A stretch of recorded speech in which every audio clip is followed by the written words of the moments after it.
guys, it's Bastian time, and welcome to Nintendo News. I'm your host, Bastian. Let's get right to it. So first of all, there was this Kickstarter started for this game called Buddy and Me.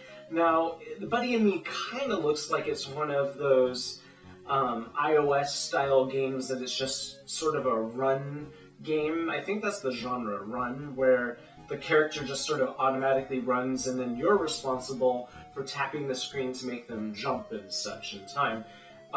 So it is kind of that style of game, but it's incredibly beautiful and creative, and it's made by former developers who used to develop for Nintendo games. So it just looks really good, but I was just like, well, this would be awesome as a Wii U game. Why aren't they making it for the Wii U as well? They had stretch goals for, first it was an Android game, and then if they reach whatever stretch goal, then it could be for the iOS. But why not the Wii U? So I wrote to them and I said, hey, why not the Wii U? Or even the 3DS for that matter. And they wrote me back and said, well, you know, developer costs for developing it for this, it would cost X number of dollars to do a Wii U or 3DS version, so that's not something we can really do. But then, I guess I wasn't the only one who suggested this to them, because they went ahead and added a new stretch goal, which will make the game happen for the Wii U.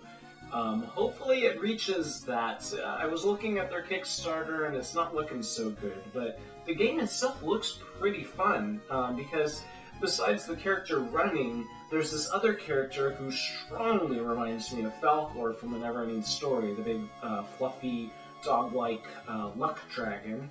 So that's the buddy aspect, and he sort of interacts with the landscape and creates something for you to swing on.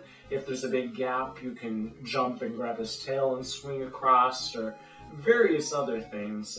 So it just looks really fun and creative, and I'm not a fan of these run-style games, but I would definitely get this on the Wii U if it was made available on the eShop there, so hopefully they reach their stretch goal for that. And if they do meet their stretch goal and it does release on the Wii U, I'd like to think I had a little something to do with that.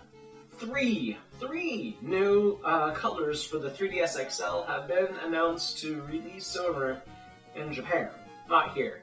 So they've got the Mint White, which I think I talked about in a previous video and mentioned that it looked delicious and I wanted to eat it, and it does.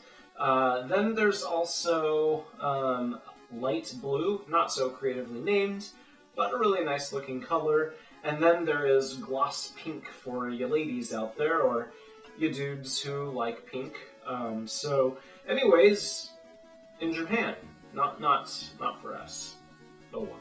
There's this device called Pebble Watch, with which I am completely unfamiliar, but it uses like LCD screens to sort of have various apps on it that are not as fancy as like iPhone or Android apps, but they're games that you can play on it. So they've got like a Tetris thing.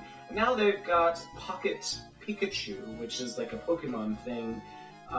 This, by the way, is not officially sanctioned by Nintendo, so I'm not really sure what's going to happen there.